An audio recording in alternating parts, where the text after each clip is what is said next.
Hello, and welcome to the Moms Love Coaching Podcast, where we talk about self-care from the inside out for moms.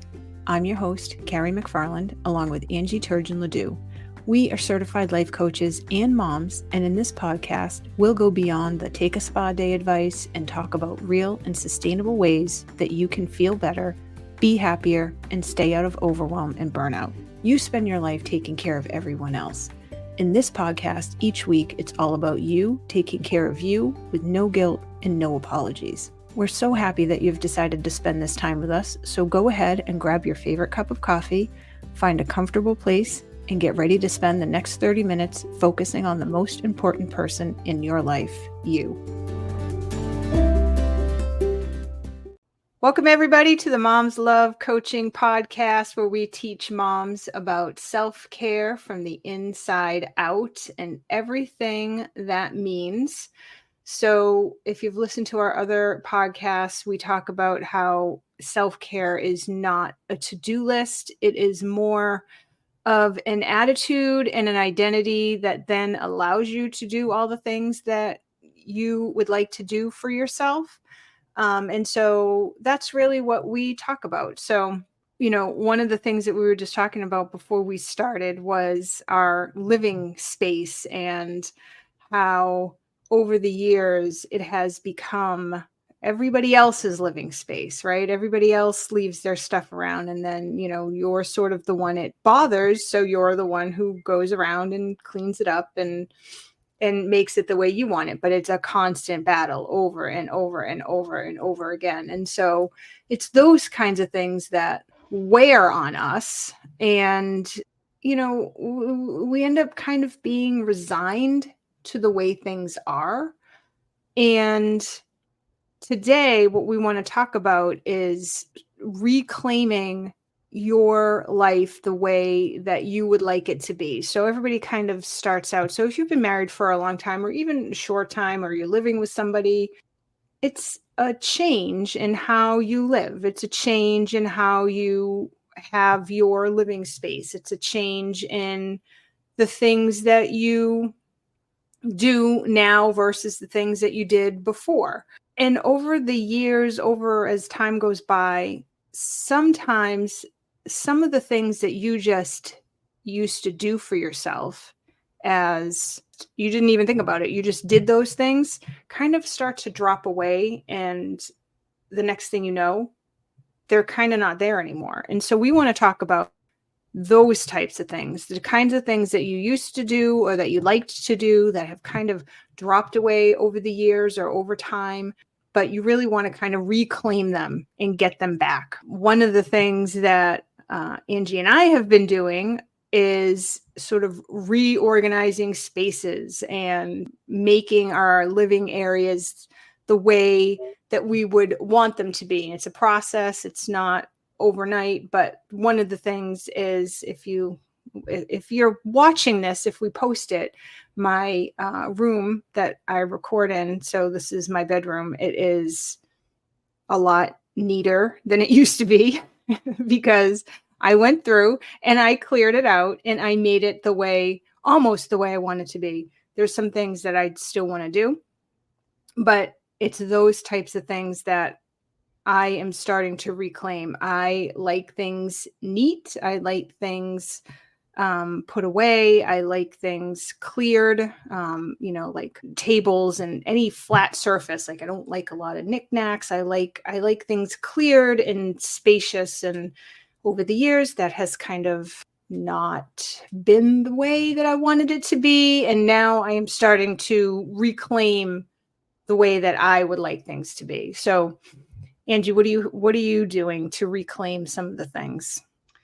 Hi, everyone. I record in my basement office / studio. And this is an unfinished basement. I live in a ranch house. And the thing that I've realized, of course, I have young adult children living in my home now, is that over the years, I spent a lot of time making this space. Like first it was just when we moved in, Sydney was a baby, Whitney hadn't come along yet. And it was just a blank slate down here. So ended up, we had some shelves that we put some storage in. We don't have a garage, so it ended up being, all the Christmas stuff is down here, all the fishing gear, and then over the years I've added various things to it, pieces of carpet that was removed but from somebody else's house and brought in, and then put a fireplace down here and put different things. And then I also organized the one end of the space to be studio work, so that I could be down, so the kids and I could do our art projects together, and that I could scrapbook. And then I was a digital scrapbooker. And so over the years I had, my supplies, and really what ended up happening is I ended up collecting a lot of things and not necessarily making a lot of things. So now what I'm doing over the last couple of years has been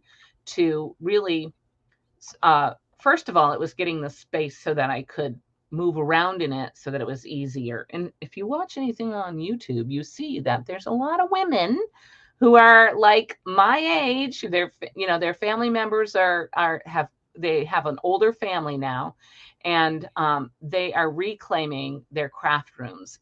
But what they're finding is there's a lot of stuff. So it's really at this point purging and making a lot of decisions about what to keep. Because for me, crafting and playing with my photographs and scrapbooking was a sanity. It was that self-care thing for me that was so important. And I have one year that I think back on, and I'm like, I don't know what, I was like very prolific that summer. Of course, I was a teacher, so I had the summer off with my kids.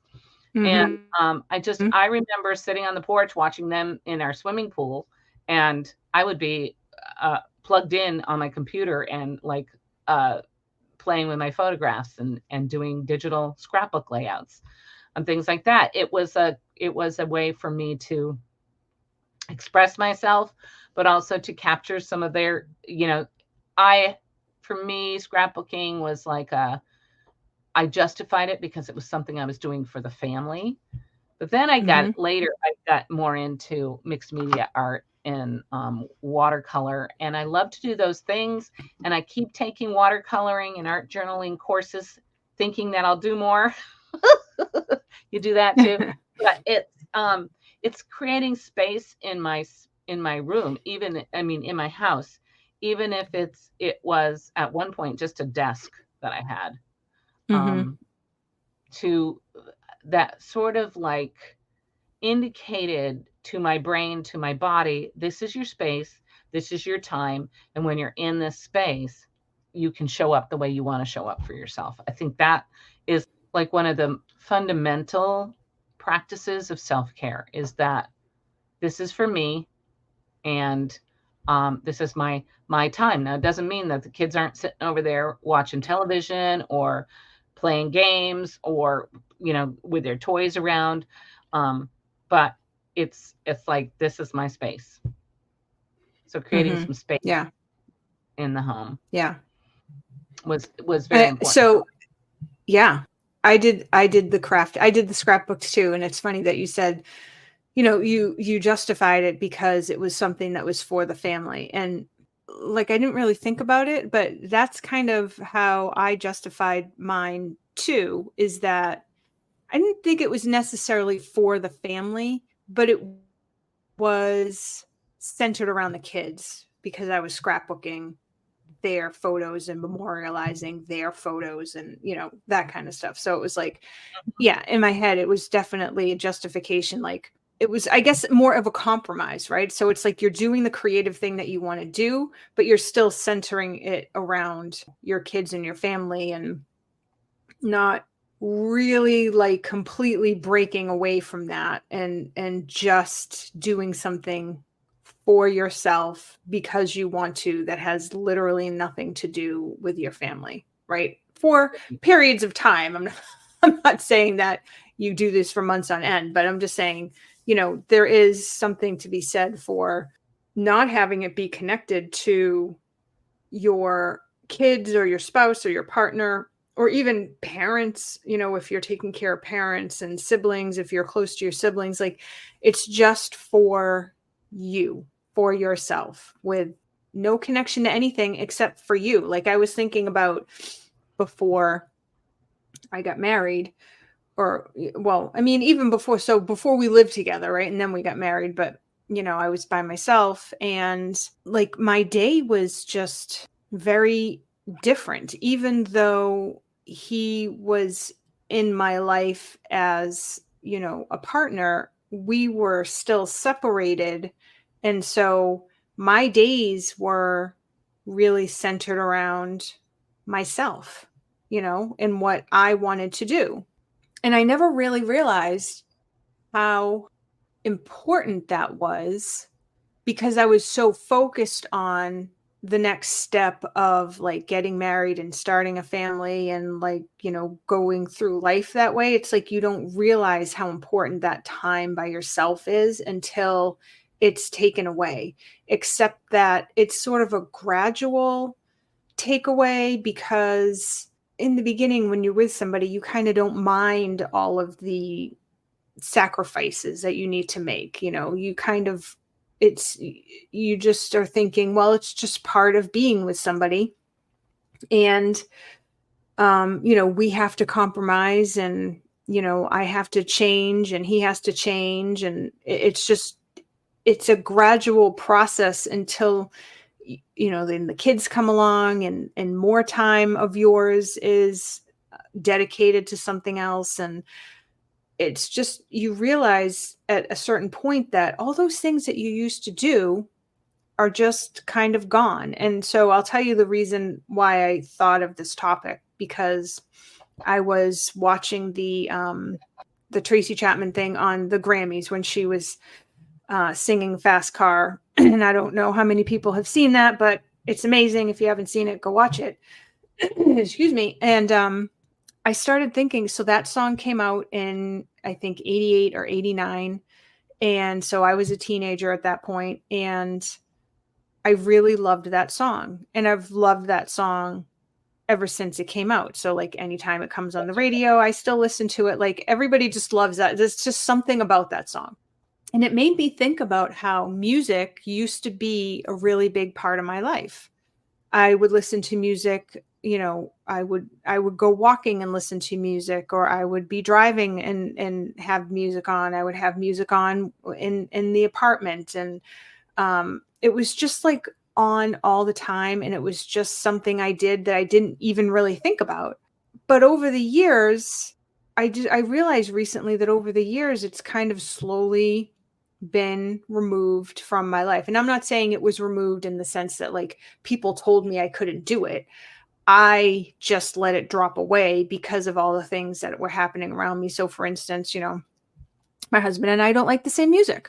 So when we're together, I don't listen to my music because he doesn't like it. Now, could I have? Yes. But, it's just like I said, like one of those things in the beginning of a relationship, the sacrifices that you make to be together, it was not a big deal to me at the time. I just won't listen to music in the house. And, so I just listened to it in the car. And then I had kids. And for whatever reason, my daughter, when I had music on in the car, she would cry. And so I still don't know why. Sensory issues or something, but she just didn't like it. So I would turn off the radio. So now I'm not listening to music in the car, because when I'm in the car, the kids were usually with me. I'm not listening to music on walks because I'm walking with them and I need to pay attention and I need to watch them and I need to, hear what they're saying to me. So now I'm not listening to it on walks. And so like years and years and years of that. And now I realize that I hardly ever listen to music anymore. And it used to be such a big part of my life. And so I started thinking about what I can do to start reclaiming that, and if I even want to reclaim that, like making a conscious decision, do I want to start having music be more a part of my life? Or do I want to replace it with something else? Do I want to balance it? Right. But just really thinking about it instead of just letting it continue to fade away into the background when it used to be such an important part of my life. And so there's other things like that, like crafting, like walking, that I have started walking more over the last few years, but that was a big thing. I never really walked a lot because it was interfering with nap times. And then I was working. And then, it was just one of those things that just dropped away. And I always liked doing that. So there's just certain things that over the years go away. And so thinking about what those are and then deciding on purpose if you want to reclaim them or if you want to replace them with something else, that you like now. So that's kind of how this topic came to be. I think as women, and I don't think this has changed so much over time either, that for me, I had my son, but he was an only for a long time, and 12 years old when Sydney came along. Then having Sydney and Whitney close together. So I'm thinking if you have one kiddo or they have, you have two kiddos with a lot of age span in between, it seems like I could find the balance where I didn't feel like I was taking something away from them to do something that I really enjoyed. So I had to figure out a way to incorporate it into the things that I did with them. I mean, that was one of the gifts of having, recreation sports because, I could bring them and sit there and read and so I could get reading in, which I love to, read, not for work. So it was relaxing. I could, I know women that will bring their knitting or something. Yes. So it's like you can get a pastime in and incorporate it into the way that the way you're spending time with your kids. The other thing I want to say about music is the other piece that has happened in our world is audible books and podcasts. Yeah. And I know that for music that we were always listening to music. I really liked the spoken word. And so I would always have a podcast on. And I noticed that music does a different thing for you than a podcast. Yes. That being intentional about listening to music, really, could lift my mood.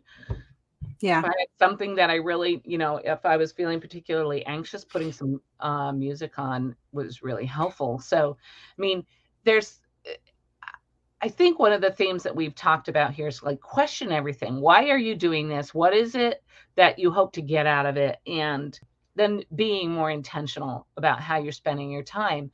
And it's so easy, especially when you're in the whirlwind of raising younger children and teenagers too, because we know teenagers, until they have a driver's license and a car, if you're fortunate enough to be able to provide them with their own transportation, you run on the roads all the time. So it's finding those moments in time that you can return to. It's sort of like a returning back to who I am and realize and embracing that you were an individual first. Yeah. Yeah. Before I became a mom, yeah. I loved this kind of thing, Right. I look back at who I was as a young adult and in high school. And, I was an athlete. I was a musician. I was a performer. And it's like, okay, where do those things show up in my life now? Because that person is still in there. And yeah, I've been raising children for 30 plus years. Right. And part of a partnership for over 30 years, 36 years this June, by the way. And so it's so easy to lose who you were or lose touch. It's not like you lose that person. She's in there. But like you said with the music, like it wasn't as important to you as it was to him. Because if it wasn't as important to him, he would have been like, oh, whatever. But if he complained every time you put like, what are you listening to? You're like, oh, no problem. Let's listen to something. Now I insist, like my husband's taste in music. Some of it overlaps with mine, which is good because now I'm like, can we listen to something we both enjoy? I don't want headbanger music. Yeah. And he does enjoy that, but I'm like, he's also willing to put something on a little softer for both of us to enjoy. And that it's like that. So it's finding that how far you're willing to bend and how far your partner's willing to bend in order for you to say, not wake up 20 minutes later, 20 years later and say, holy shinola, I used to listen to this artist all the time and now I never listen to anything like that. Right. I used to, and some of those things you let go, right? I used to Yeah, be, some of it you just naturally let go because it doesn't interest you anymore because it just doesn't interest you anymore. and But that's totally fine too. yeah. And I think that's part of this whole project for me and I'm indicating my studio. More recently, I had 2 studios and I brought the other side back over to this side. But what the 2 studios really did was allowed me to keep more junk that I never used. And then the overwhelm happens. And so it's like, I'm not using any of this space to make things, or to, even if it's playing with my photos or playing with my paints or my mixed media stuff, it's just fun and it's relaxing. And so I have to figure out, finding that balance. Like I have these things, cross stitch, for example. I have a beautiful love cross doing stitch that. kit it's linen and it's beautiful. And I'm like, I think I got to get to a point with myself where I say, okay, I'm going to hang on to this for 1 more year. And then if it's still here in 2025, it goes to the Goodwill. Because I haven't done it yet. Yeah. And I've had it for probably 20 years.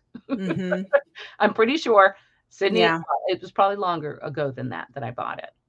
Yeah. But it's like so beautiful. And it wasn't even about how much it cost. It was just like how pretty it was. And I still love it. Like Marie Kondo kind of thing, right? Marie Kondo, if it brings you joy, you put all like items together. This is their process. You put all like items in a pile and then you go one by one through it. Is this stuff still brings you joy? Not because great Aunt Susie gave it to you and not because it's been in the family. Like I was going through Bibles that was my mother-in-law's who passed away over 10 years ago. Nobody in the family wants it. Why do I keep it? Why? Yeah. So then I'm like, okay. Obligation.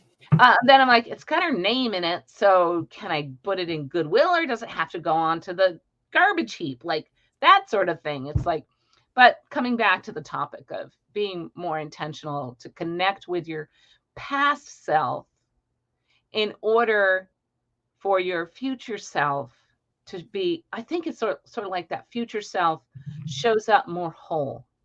You connect to something that really filled you up, bucket filling, right? That concept of I'm going to fill my bucket, because a full bucket makes you able to be more present, more calm, more intentional and joyful in life.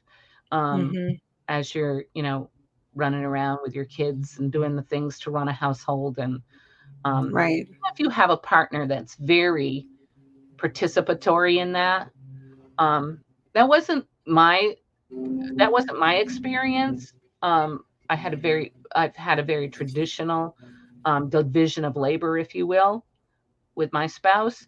But I know that there are other families that have, their division of labor is more equal, if you will. But still, it's important to connect and bring that past self forward, especially the pieces that you really liked. Yeah. I really liked this one. I really liked playing with those photographs, and I know that I will love doing that when I have more time, but it's also making the time. So. Right. Yeah. Well, a couple of things that you said made me think. So you said, it's about finding the time to do those things that you love. And I would just upgrade that slightly and say it's about creating and planning the time for you to do it.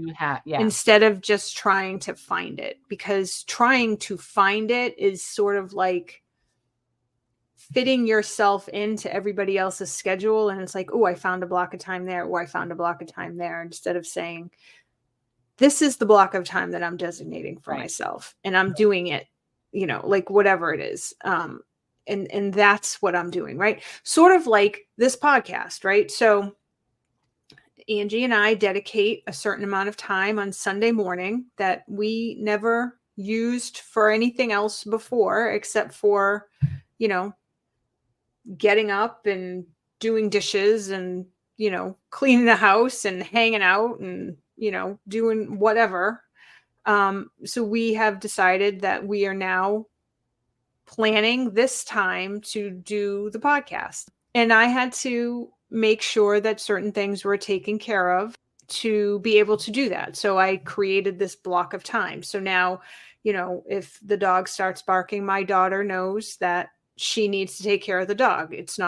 I'm not going to leave what I'm doing and go do that. Right. Whereas before, it would be me having to go tell her, or now she just knows. I'm upstairs doing this and you are in charge of that. And so she just does that. And so that's how I've created this block of time. And there's been other things too. And then the other thing that you said about filling up your bucket, and yeah, I've heard that concept before, but it just kind of hit me when you said that. So when your bucket is full, it's easier to be more intentional and calmer and kind of like go through your day feeling whole. And the vision that popped into my mind was, if your bucket is constantly empty or even half full, you're spending all your energy trying to fill it up, which is why it's so difficult to get through your day. Whereas if it's just full already because you've created that time for yourself and you have been intentional about doing the things that fill that bucket up, then once it's full and even overflowing, it's much easier to keep it there than it is to constantly be letting it drain down and fill it up and drain down and fill it up. And I think that's what self-care is kind of normally taught as. It's like, once you get to the point where you are burned out and you are sort of, you're unhappy, or, you're not filling up your bucket. It's like, that's when you need to do the things to fill up your bucket. But what we're saying is, always do those things. Prioritize yourself, create that identity that you are always going to keep your bucket full, because that is what helps you stay calm and intentional, and happier and more fulfilled, not letting it drain down and then doing something grandiose like taking a week-long vacation by yourself or something like that, which is great if you can do it. But number one, you can't do that all the time. And number two, it's not really available to, I would say, a lot of people. Mm-hmm. So it's the little things that you can do to fill it up. But once it's filled, the little things really make that much more of a difference, because you're already there. So now you're just maintaining it. So that's kind of what popped into my head when you said that. It just like made so much sense to me. Like, yeah, when your bucket is full, empty or half full, you're using all your energy to keep filling that up. And you're using your energy to take care of other people and do your, go to your job if you work outside the house, and, take care of the house, and just all the things that you have to do. It's like, now they're fighting each other. And that's just so much more draining. It doesn't serve you in that way. I like that idea of creating a little, like a starter point. So if you're listening to this and you're thinking, I have no time. My time is always spoken for. And I know that working in a school system, that our educators, our educational staff feel that way, that there is no time to just be and to breathe and to enjoy and to find the joy and to create the joy in their world. And I think that spills over to their personal lives too. So I keep saying finding, but what I really mean is identifying, and that whole idea of habit stacking, which I think it's more common knowledge now, is find something that you already do and then build. You want to establish a new habit, you build onto that thing. So for example, that you brush your teeth at night and you wash your face.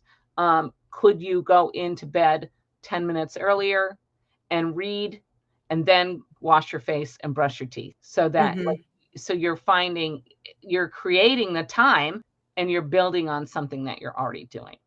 As Carrie, as you were talking, I was thinking about what's one of the things that I've tried to do more recently, and more like say in the last year or so, is I've tried to create, I've identified far enough in advance a day to look forward to, because the grind you can get so mired in the grind of just, waking up, hitting the floor, going 100 miles an hour all day, coming home, making the dinner, and then sitting in your chair vegetating until you go to bed.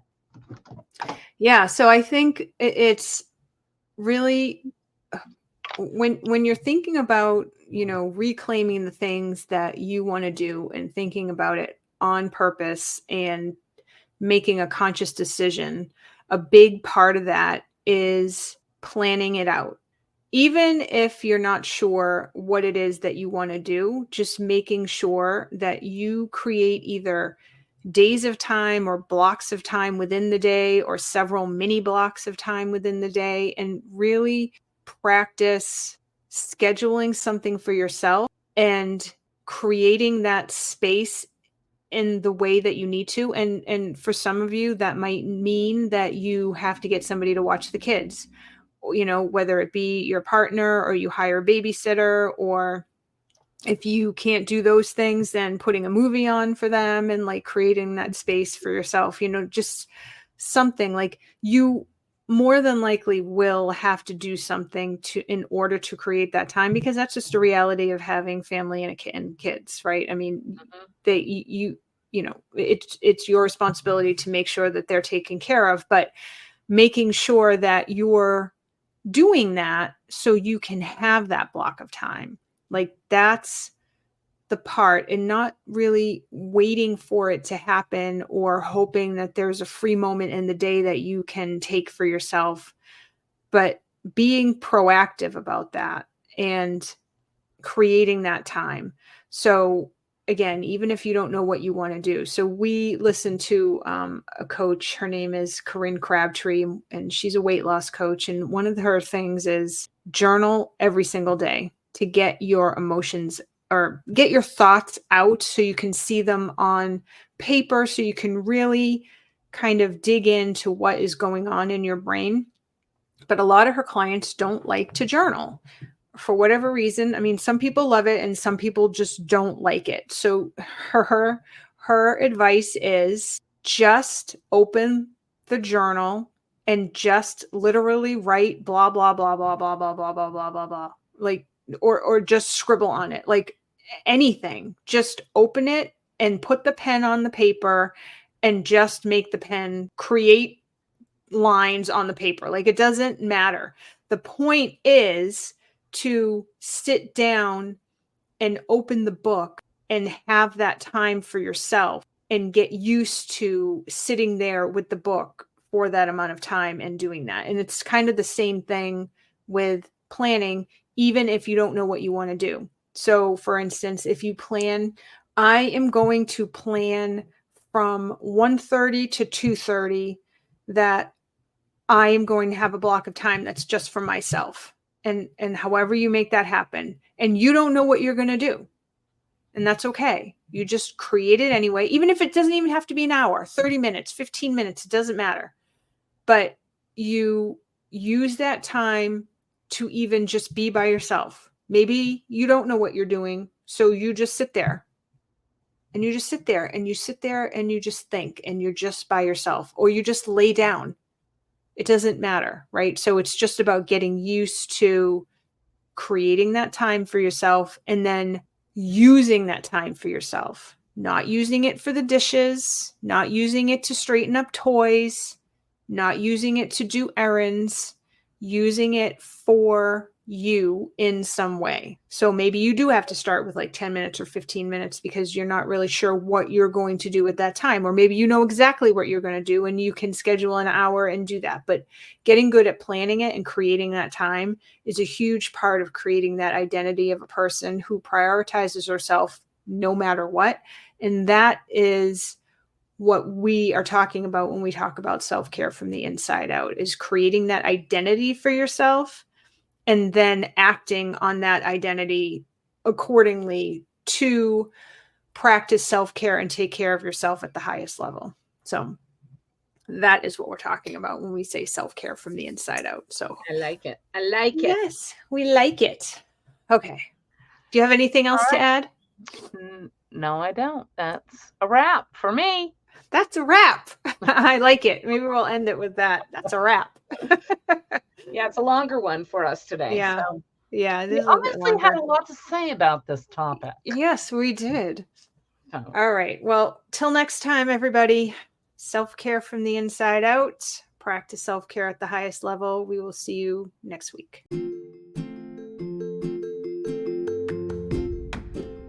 Thank you so much for listening today. If you enjoyed this episode, it would mean the world to us if you like, subscribe, and share.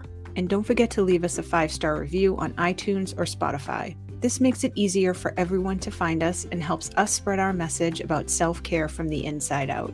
Have a wonderful week, and remember, making yourself the priority is the highest form of self-care.